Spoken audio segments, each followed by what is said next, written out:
tudo tranquilo? Sou o professor Maidson, professor de Química. Estamos aqui para mais uma videoaula na semana 17 do SPI Revisa. Estamos aí revisando o seu segundo bimestre, beleza, galera? Vamos lá, então? E claro, nesta revisão desta semana, nós vamos trabalhar sobre ligações químicas. Vamos resolver os exercícios aí do seu livro de atividades, volume 2, e vamos revisar o assunto de ligações químicas. Tranquilo, gente? Então faz assim, pega seu livro de atividades, volume 2, e vem comigo para a resolução dos exercícios. Beleza, pessoal? Vamos lá, então? Bom, o exercício inicial é o exercício 1, tranquilo, da página 17 do seu livro de atividades. E vamos lá, então, para o que está pedindo. Complete as informações dos quadros a seguir. Elemento químico, nós temos aqui potássio e enxofre. Vamos preencher grupo, número de elétrons na camada de valência, fórmula eletrônica e a fórmula química ou fórmula mínima. Metal, no caso, o potássio. Grupo que pertence, grupo 1 ou família 1A. Se está na família 1A, apresenta um elétron na camada de valência, representação na fórmula eletrônica, um elétron aqui somente. Depois, enxofre pertence à família 6A, ou grupo 16. Se está na família 6A, tem 6 elétrons na camada de valência. Representação do enxofre com seus 6 elétrons na camada de valência. Galera, agora, baseado então, vamos considerar assim, no número de elétrons na camada de valência de cada elemento, exemplo, o potássio tem 1 elétron na camada de valência. Então, se ele tem 1, é mais fácil ele perder 1 ou ele ganhar 7. É mais fácil ele perder 1, então ele forma um íon cátion K mais 1. O enxofre tem 6, é mais fácil ele perder 6 ou ele ganhar 2? Ganhar 2, então ele forma um íon S menos 2. Com esses íons cátion K mais 1 e ânion S menos 2, baseado no íon fórmula, carga de cátion vira número de ânion e carga de ânion vira número de cátion, nós temos então a fórmula mínima ou fórmula química K2S. Tranquilo? Belezinha, pessoal? Então vamos agora para os próximos elementos. Magnésio e bromo. Bromo se encontra na família 2A, grupo 2. Magnésio se encontra na família 2A, grupo 2. Bromo se encontra na família 7A, grupo 17. Magnésio, 2 elétrons na camada de valência, já que está na família 2A. Bromo, 7 elétrons na camada de valência, já que está na família 7A. Representação pela fórmula eletrônica, 2 elétrons sendo representados na camada de valência, 7 elétrons sendo representados que estão na camada de valência. Uma coisa importante, quem tem 2 elétrons na camada de valência tende a perder, então forma cátion Mg mais 2. Quem tem 7 elétrons na camada de valência tende a ganhar, forma ânion Br menos 1. Baseado então no íon fórmula com os cátions e os ânions, eu tenho então a obtenção da fórmula mínima ou fórmula química MgBr2. Tranquilo, pessoal? Tudo suci? Vamos lá, então, para o próximo exercício, que é o exercício 2 da página 17. E o exercício 2, ele diz o seguinte. Os subníveis mais energéticos no estado fundamental de 2 elementos químicos, X e Y, são, respectivamente, 4p5 e 3s1. Uma coisa importante, quando ele fala os subníveis mais energéticos, nós precisamos entender o seguinte, que é o último subnível da distribuição. Então, nós sabemos que X termina em 4p5 e Y termina em 3s1. Beleza, gente? Observa comigo agora aqui. Distribuição eletrônica de X. 1s2, 2s2, 2p6, 3s2, 3p6, 4s2, 3d10 e 4p5. Eu deixei aqui em destaque em amarelo a camada de valência para nós sabermos o número de elétrons na camada de valência, para nós sabermos se ele tende a ganhar ou tende a perder. E o Y termina em 3s1. 1s2, 2s2, 2p6, 3s1. Lembrando que eu fiz a distribuição de acordo com o diagrama de Linus-Pauling, em ordem crescente de energia. Beleza, galera? E ali ele diz assim, qual é a fórmula provável de um composto formado por esses 2 elementos químicos? Justifique sua resposta. Primeiramente, camada de valência de X, nós já percebemos, 4s2, 4p5. Ou seja, ele tem 7 elétrons na camada de valência. Se ele tem 7 elétrons, para ele se estabilizar, é mais fácil ele receber 1. Então ele forma X menos 1, o ânion X menos 1. Agora, o Y, ele tem 1 elétron na camada de valência, então ele forma Y mais 1, cátion Y mais 1. Então pensa comigo, se o cátion é Y mais 1 e o ânion é X menos 1, carga de cátion vira número de ânion, carga de ânion vira número de cátion pelo íon fórmula. Como que eu tenho a fórmula mínima então? YX. Beleza? E qual é o tipo de ligação que predomina nesse composto? Galera, se um está perdendo, se um tende a perder, Y tende a perder, e X tende a ganhar, quem perde, perde para quem ganha nessa situação, nós temos então aí uma ligação por transferência de elétrons. Então nós temos aí a ligação iônica. Tranquilo, pessoal? Então, nessa situação, que tipo de ligação predomina nesse composto? Ligação iônica. Vamos lá, então, para o exercício de número 4, exercício que se encontra lá no seu livro de atividades, na página 18, galera.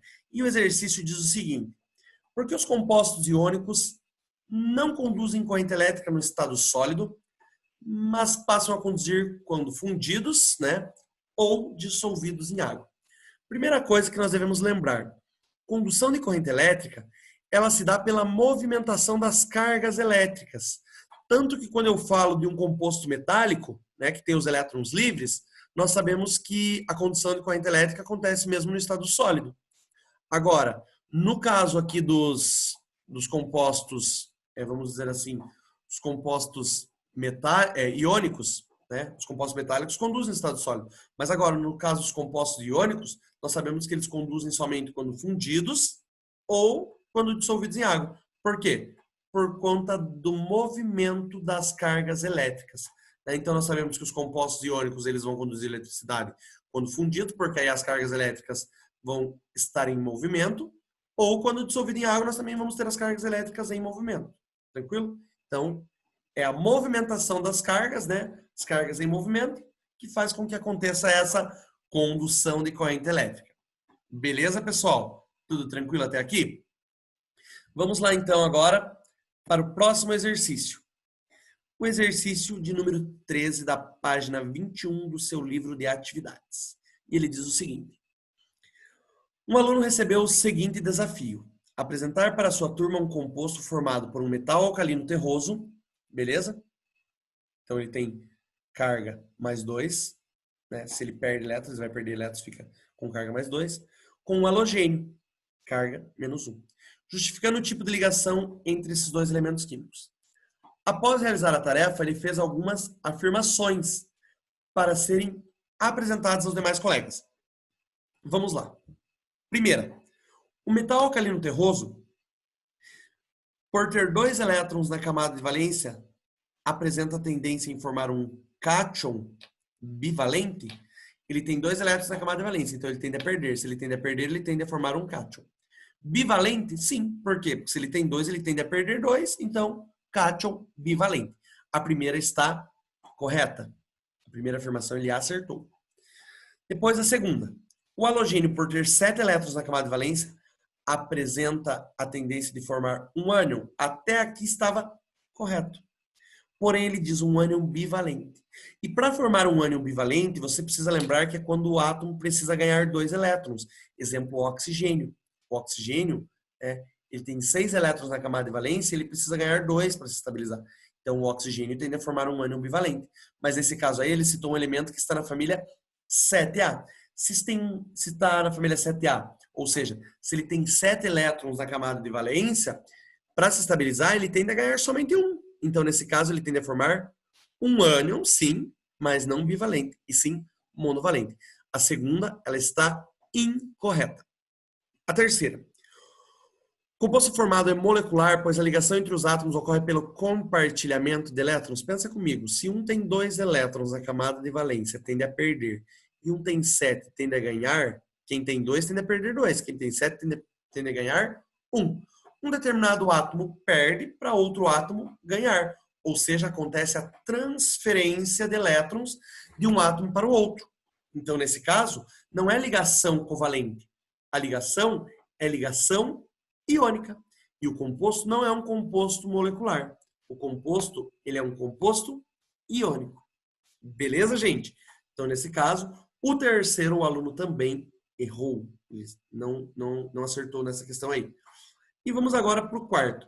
O composto formado pode ser representado pela fórmula geral MX2, sendo M metal alcalino terroso e X halogênio? Sim. Por quê? M tende a perder 2, forma M mais 2. X tende a ganhar 1, forma X menos 1. Lembra do íon fórmula? Carga de cátion vira número de ânion. Esquece o sinal e escorrega o número. Era mais 2, esqueceu o mais, escorregou o 2. Carga de ânion vira número de cátion. Esquece o sinal e desce o 1. Era menos 1, ficou somente 1. Então fica M1, X2. Como o 1 não represento, eu fico com MX2. Então essa está correta. Então agora vamos lá para as respostas. Em quantas o aluno acertou? Nós já vimos isso. Ele acertou as afirmações 1 e a afirmação 4. Justifique as incorretas. Nós já justificamos, mas vamos agora para o que está bem específico aqui. 2. O halogênio tem tendência a formar um ânion monovalente em razão de ter 7 elétrons na camada de valência. Foi o que eu já tinha comentado com vocês anteriormente. E 3. A ligação entre um metal e um não metal é iônica. Portanto, o composto é um composto iônico. Beleza, galera? Tudo tranquilo até aqui? Vamos lá para mais um exercício.